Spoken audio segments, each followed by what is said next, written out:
When I was a kid, I used to go around to my friend's house to play Mega Drive games, and there was only one game that I ever wanted to play. Actually, it was technically 3 games because he had the Mega Games 2 cartridge, which had Shinobi, Streets of Rage, and Golden Axe on one cartridge. I mean, how good is that? That is absolutely legendary. It's got 3 of the best Sega Mega Drive games ever on one cartridge. And this was one that stood out to me and I wanted to keep playing over and over again. The game felt different to what I'd been used to before. I'd played lots of cute games like Castle of Illusion and Sonic the Hedgehog 1 and 2, but this game was different.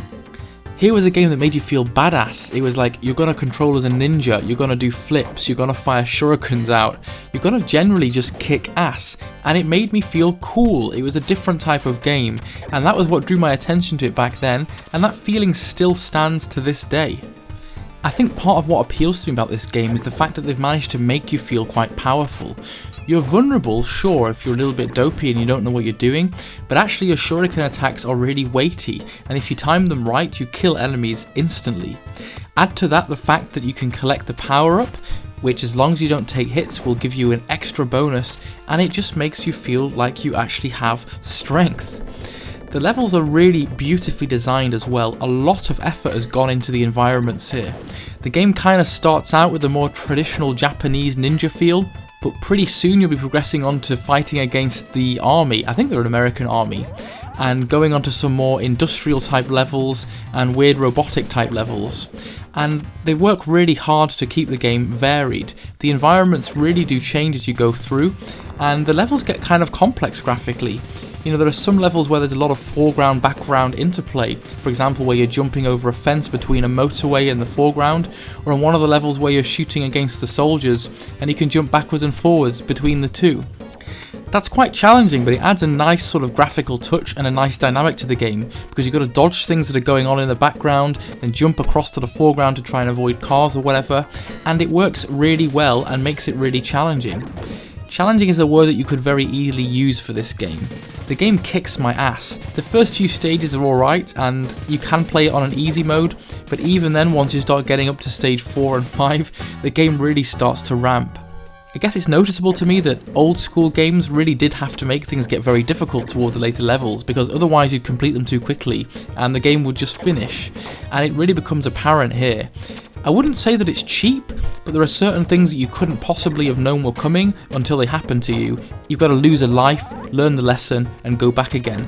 Examples of that kind of thing would be the random opening hatches on the plane that just spill you out if you take a hit. How are you ever supposed to know that? There are also some really difficult moments in the game where you have to time jumps perfectly. It happens to you first in the Chinatown level, where you've got to make a ridiculous leap across a street from a street lamp onto a roof, and it happens again later on one of the ship levels, where you've got a seemingly impossible length of water to traverse.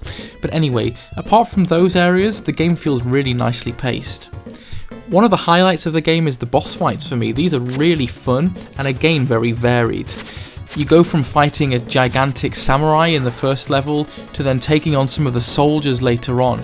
There's a guy who kind of looks like the Incredible Hulk who can throw cars against you. He actually turns green as well.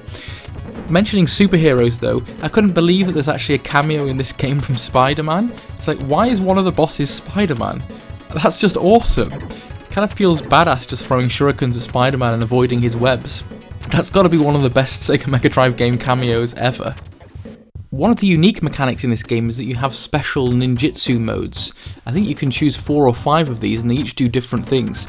I kind of tend to just use the one, which is the first one, which brings lightning down and kind of gives you a degree of invulnerability. But I think the other ones increase your attack power or improve your jumping, and this is really nice.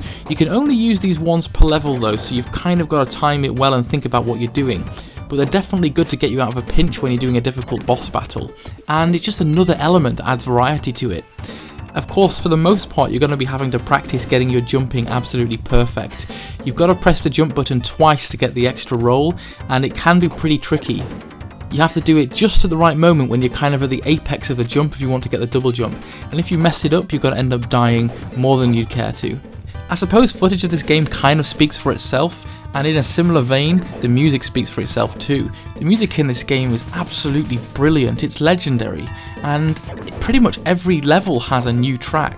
They go from being kind of atmospheric to pretty badass and then pretty funky as well. There are some kind of groovy ones on here, and they all stick in your head and are equally well done. Overall, this game just feels really polished. It just looks, feels, and sounds fantastic. And it's one game that I've become pretty addicted to recently. I still haven't managed to beat it because of how horribly hard it gets later on, but you've got to get this game in your collection if you've not heard of it. I'm sure that you have though, because this is truly a legendary game. Take care guys, and I'll speak to you all soon.